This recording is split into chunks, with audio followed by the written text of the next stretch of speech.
जाग उठी डायन।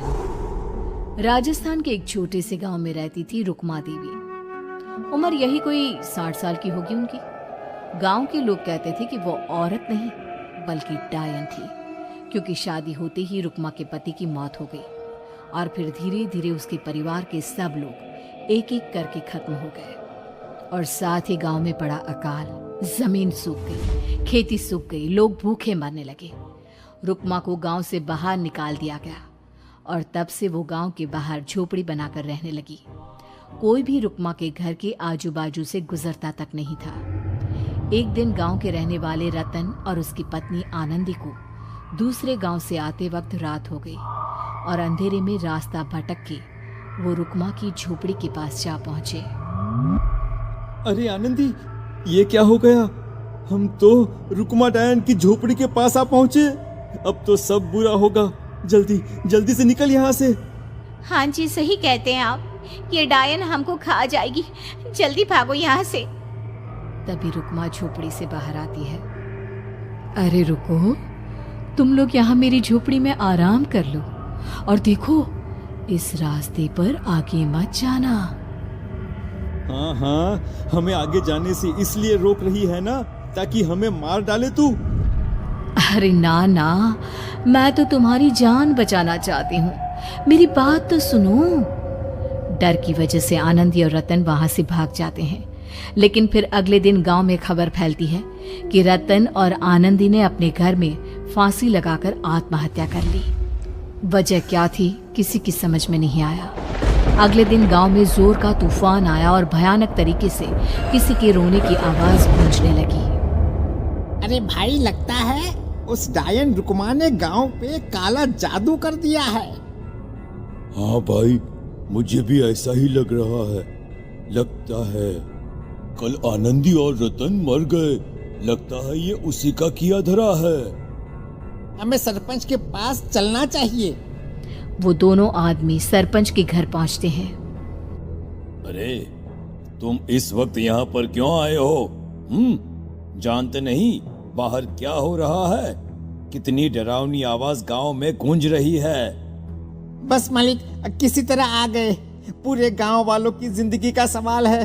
अरे मालिक, ऐसे तो सब एक एक करके मर जाएंगे। तो क्या चाहते हो? क्या किया जाए? मालिक, हमें रुक्मा को मारना होगा। अरे जब तक वो डायन गांव में जिंदा रहेगी तब तक गांव में ये सब होता ही रहेगा। शायद ठीक कह रहे हो तुम लोग, मगर ये काम करेगा कौन? मालिक, अगर आप कहे तो हम दोनों मिलके इस काम को अंजाम दे दे। बस आपको हमें यकीन दिलाना होगा कि हम पकड़े नहीं जाएंगे। ठीक है, लेकिन बाहर जो आतंक का साया है उसमें तुम दोनों रुक्मा तक पहुंचोगे कैसे? हैं? क्या तुम्हें डर नहीं लगता? मालिक, आप उसकी चिंता ना करें। काल भैरव का भभूत है हमारे पास।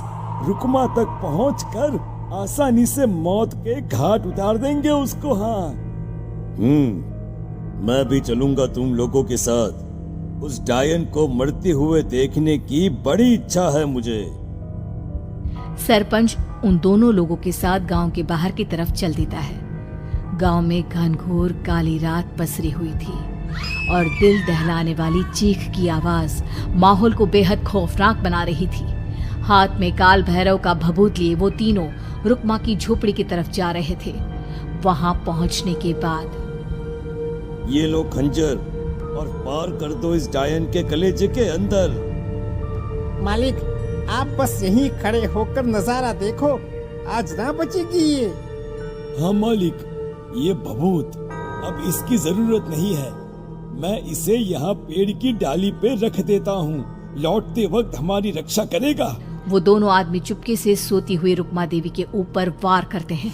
एक जोरदार चीख से वो इलाका गूंज उठता है, लेकिन अचानक रुक्मा के शरीर से जो खून बहता है उसका रंग नीला था। ये देखकर वो दोनों आदमी डर से कांपने लगते हैं। अरे अरे अरे अरे, ये क्या? अरे इसके खून का रंग तो नीला है। अरे तो क्या हुआ? डायन जो ठहरी इंसान नहीं है ये, और आज इस बात का पक्का यकीन हो गया है।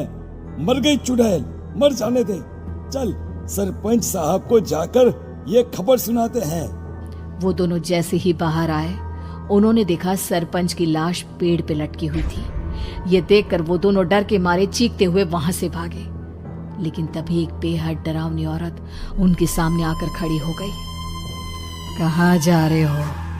तुम्हें क्या लगा किसी का खून करके बच जाओगे तुम? कौन हो तुम? कौन हो? हमने तो डायन को मारा है, कुछ गलत नहीं किया भाई। वो डायन नहीं थी, वो इस गांव की रक्षा कर रही थी। तुम कौन हो और तुम्हें कैसे पता वो कौन थी? उसने रतन और आनंदी को मार डाला।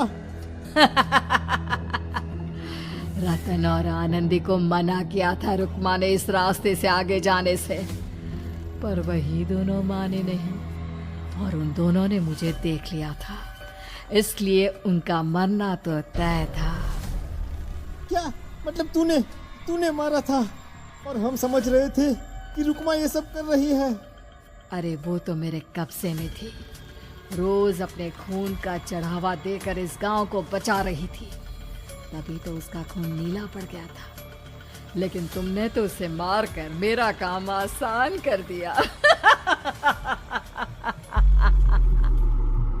अरे नहीं नहीं, हम नहीं मानते कि ये सच है। नहीं मानते तो बताओ सरपंच कैसे मरा फिर? क्योंकि उस वक्त तो तुम लोग रुक्मा को मार रहे थे ना, जवाब दो। हाँ बात तो सही है, इसका मतलब इसका मतलब अब तुम लोगों ने अपनी मौत को खुद दावत दी है, क्योंकि जो तुम लोगों को बचाने की कोशिश कर रही थी वो तो अब रही नहीं। अरे लेकिन कौन है वो जो हम लोगों को मारना चाहता है? आत्मा, रुक्मा के घर वालों की आत्मा।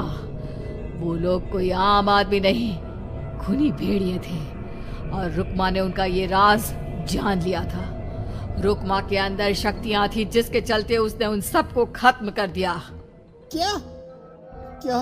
अरे लेकिन पूरा गांव तो समझ रहा था कि रुक्मा अपने घर वालों को खा गई। खा रुक्मा नहीं, मैं गई। क्योंकि असली डायन मैं हूं और अब कोई नहीं बचेगा इस गांव में, कोई नहीं। भागो तुम दोनों। वो दोनों आदमी पागलों की तरह भागते हुए गांव पहुंचते हैं। वहां देखते हैं कि पूरा गांव खुद की नदी बन चुका था।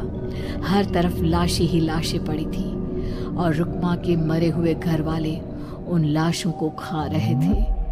कुछ देर के बाद उन दोनों का भी वही हाल हुआ।